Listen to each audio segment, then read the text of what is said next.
Hi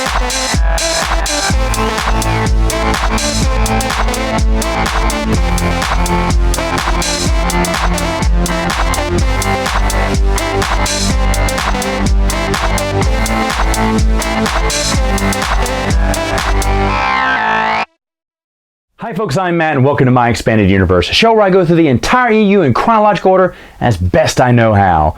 Folks, we are continuing our reviews of the X-wing Rogue Squadron comic book series, and I'm going to take on the next 4 issues in the series, issues 5 through 8. Now, these were once again written by Michael Stackpole, but this time he had Darko Macon co-writing it with him. Now, this adventure, the squadron goes to the planet Marist to contact an alien race to negotiate getting a cloaking device for the rebellion. Now, as we know, with cloaking devices and Star Wars, it just never worked out, right? There are people who try to do it. You even had, I think it's the Hand of Thrawn duology, where Paleon's trying one last time to get a cloaking device for the Empire. And I kind of like this, how that cloaking device is just within their grasp, but just slips away. And I guess I'm giving away the ending here, but they obviously aren't getting a cloaking device anytime soon.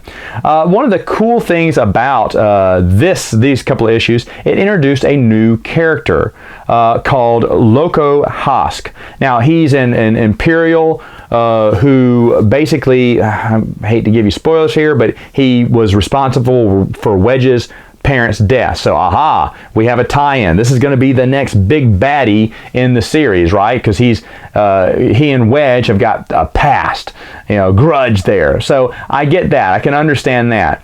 And the interesting thing about this character is his look. As you saw the picture I showed you, Hask has this symbiote. I can't remember what they call it, but it's a limpet or something, limpet on his face, and it got in his spacesuit. He put it on. The long story, but it was in the spacesuit and it sucked onto it, and now it's merged with his head, his skull. So it's basically a part of him. He can't get rid of it. And it gives this grotesqueness to the character, which is nice, because every time you're looking at it, like, dude, just peel it off or get a knife or something, ooh, and that's fine. That's fine to have that villainous characteristic. Now, I don't know who came up with that, Stackpole or was it Darko? Who knows?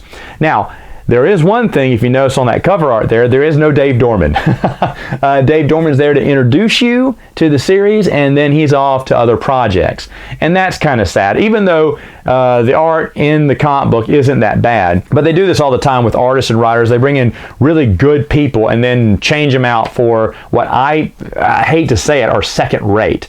Now, does that mean that the co-writer, Darko Macon, is second rate to the other? I don't think so. Again, like I said before, I think Stackpole either needed the help because he didn't have time to put into the comic book, or Dark Horse was just bringing someone there to hold his hand to make sure he understand how to write for comic books. Either way, though, the series is pretty good, though, that 4-issue story arc, and that's kind of how X-wing Rogue Squadron for the most part went, was 4-issue story arcs here.